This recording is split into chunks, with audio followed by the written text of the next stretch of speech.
the double standard in our country is just literally, utterly appalling and amazing. I mean, all the way across the board.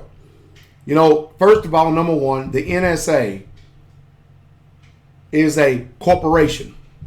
Therefore, it is outside of the scope of the Constitution of the United States, the executive, legislative, all these branches. It doesn't mean anything. Corporations are entities, shadow entities that are protected.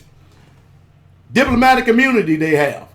That's why we have the IRS, the Federal Reserve. None of them are government entities, but yet they function in America as if they're government entities. You listen to the news media, you listen to everybody, they try to make you think that these are legal binding entities. Now what it is, what the problem is?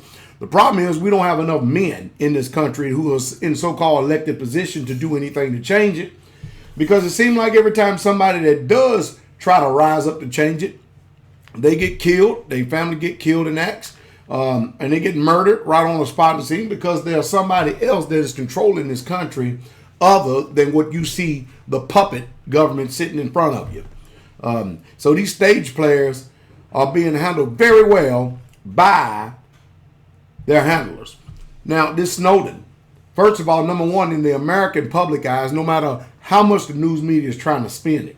And of course, I'm sure that we all can see that the news media is doing their best by the appointment of Washington. They're doing whatever they can to try to smear a smear campaign on this young man right here, all because he chose to blow the whistle.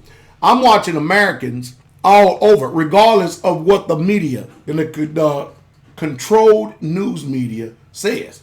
I'm watching Americans all across this country walking around with signs up, calling him a hero. And he is a hero because he has chosen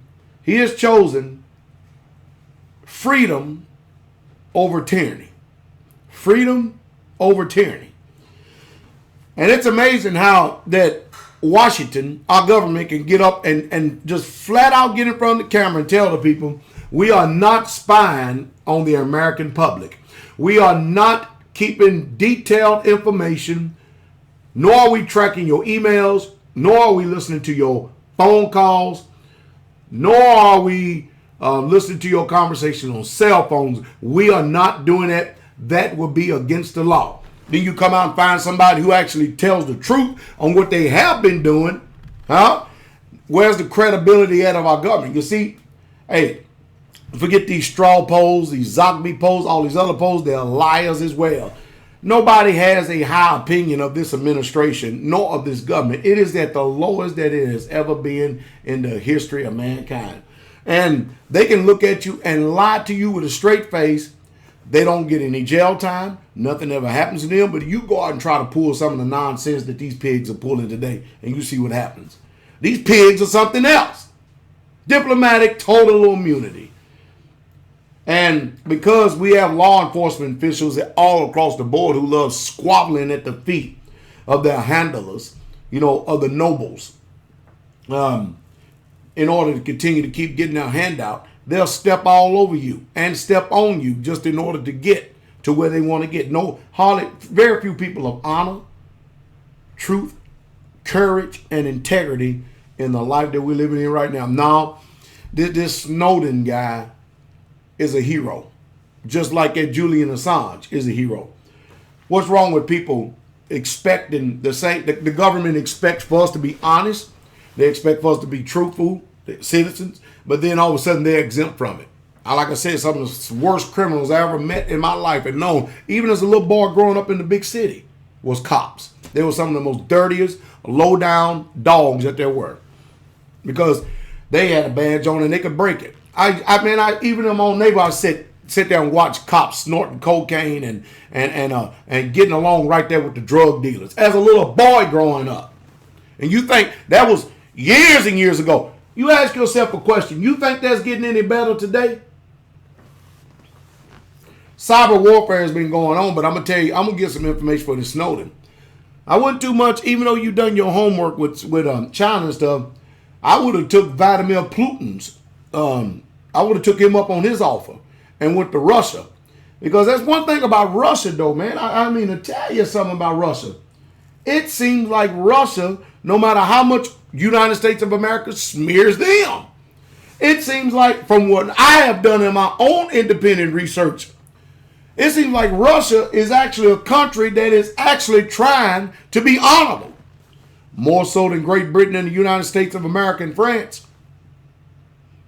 Also, the worst thing that we can do is go to war with Syria. The worst thing we can do. But, you know, Obama, he's going to do just what George W. Bush did. Hey, the Skull and Bones cronies, they're all in there. They're going to do exactly what their handlers say. What did Webster Tarpley say? England and France loves to go to war with other countries when it's the American citizens that have to fight the war and put boots on the ground.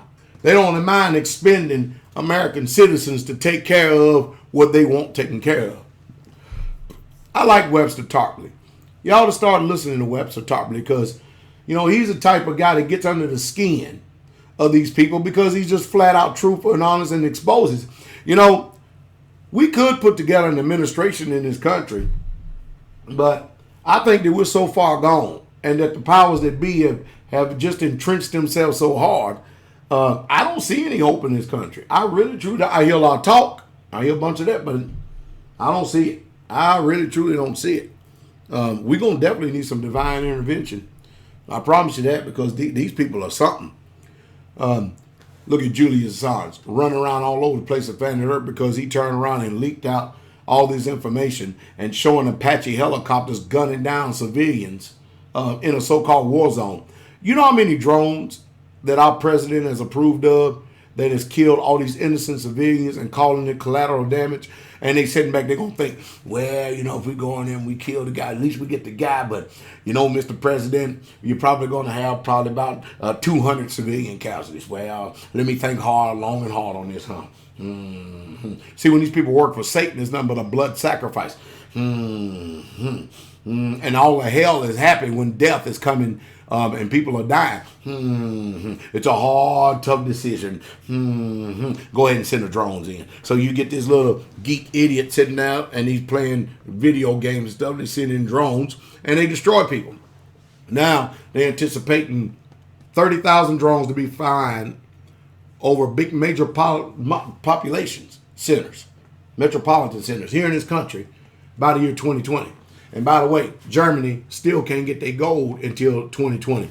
If you believe that Germany is going to get their gold in 2020, you are a fool. You are a straight up fool. We ain't got it. We just don't have it. But I think that Snowden is a hero as well. But you watch the United States and that propaganda, they're going to try to smear him. And they're going to keep on smearing him. And you watch the news media. They're going to try to do whatever they can to dig it in this man's life and forget all about what he has actually done for the American people. He has caught our government red-handed, being flat out, flat-footed, boot-licking liars. And I think the man ought to be commended.